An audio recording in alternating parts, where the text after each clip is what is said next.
क्या कोई बाप महज 30 गज ज़मीन के लिए अपने ही इकलौते बेटे का कत्ल कर सकता है?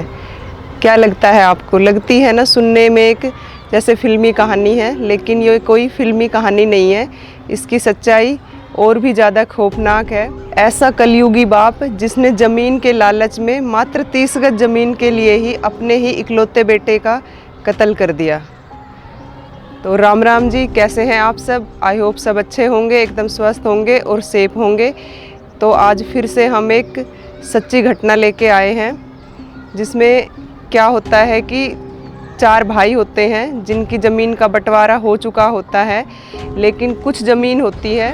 ये घटना है सिरसा गांव के रहने वाले राजवीर जी होते हैं, जिनके 4 बेटे होते हैं और प्रदीप उनके दूसरे नंबर का बेटा होता है।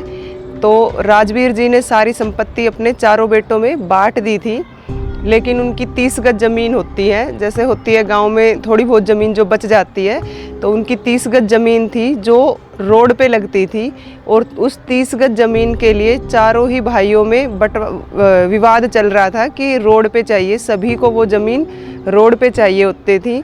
तो प्रदीप को भी ये बहुत ही ज़्यादा लालच था कि मुझे ये ज़मीन रोड पे ही चाहिए, और जो उसके भाई थे वो उसको वो ज़मीन वहाँ पे नहीं दे रहे थे। प्रदीप के एक बेटा होता है और एक बेटी होती है। तो प्रदीप को क्या लगता है कि इतना लालच उसके अंदर आ जाता है कि ज़मीन मुझे ही चाहिए।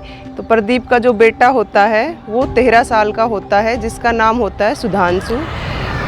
प्रदीप को ज़मीन का इतना लालच आ गया था कि उसने मतलब एक दिन उसके दिमाग में इतना वो आता है कि वो अपने ही इकलौता बेटा जो उसका सुधांशु होता है, वो एक दिन गहरी नींद में सो रहा होता है और प्रदीप सोचता है कि मैं इसको मार दूंगा और इल्ज़ाम जो है वो भाइयों पर लगा दूंगा, जिसकी वजह से भाइयों पे इल्ज़ाम आने की वजह से ज़मीन जो है वो मुझे मिल जाएगी।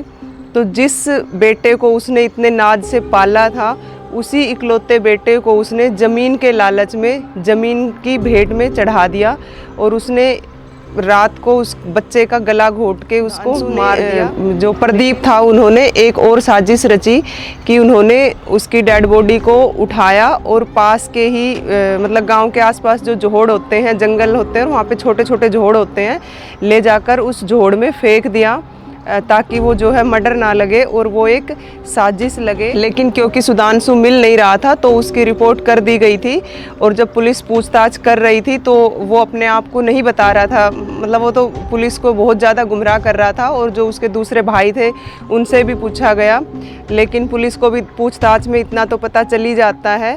प्रदीप कभी कहने लगा कि मैंने उसको अपने किसी दोस्त के वहाँ पे भेजा हुआ है पढ़ाई करने के लिए, वो कोचिंग ले रहा है, ये वो। तो लेकिन पुलिस ने कहा भाई भेजा हुआ है तो बुलाएं और एक बार मिलवाएं। लेकिन प्रदीप से जब ज़्यादा सख्ताई से पूछताछ की गई तो प्रदीप ने इस चीज़ के लिए हाँ भर लिया। और जब प्रदीप को थोड़ा होश आया और मतलब उसको लगा कि अब तेरे ऊपर पुलिस वो करेगी, तो उसने अपने आप को भी नुकसान पहुंचाने की कोशिश की, लेकिन अब वो पुलिस की गिरफ्त में है। तो आज प्रदीप जेल की सलाखों के पीछे है और अपने कर्मों की सज़ा भुगत रहा है। देखिए, वो 30 गज जो ज़मीन थी वो यहीं पे रह गई, लेकिन जो उसका इकलौता बेटा था वो उसकी ज़मीन की बलि चढ़ गया। उसने अपने इकलौते बेटे को हमेशा हमेशा के लिए और अपनी खुशियों को भी हमेशा के लिए खो दिया। तो आपकी क्या राय है इस दर्दनाक घटना पर? कमेंट बॉक्स में लिखकर ज़रूर बताएं।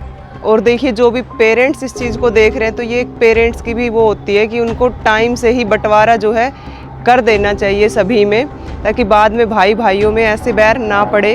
वैसे हमने बहुत बार देखा है भाई भाई एक दूसरे को ठीक है मार देते हैं थोड़ी मोड़ी ज़मीन के लिए भी, और पड़ोसियों में हो जाता है, भाई भाइयों में होता है, लेकिन एक बाप ही ऐसी साजिश रचे कि अपने ही इकलौते बेटे, मात्र 13 साल का बेटा, और उसको ही मार दे ताकि भाइयों पे इल्ज़ाम लगा सके। तो ऐसे बाप के लिए क्या सज़ा होनी चाहिए? और इस दर्दनाक घटना पे आपकी क्या राय है? आप कमेंट बॉक्स में लिखकर ज़रूर बताएं। और ऐसी ही सच्ची घटनाओं के सुनने के लिए आप चैनल को ज़रूर सब्सक्राइब करें।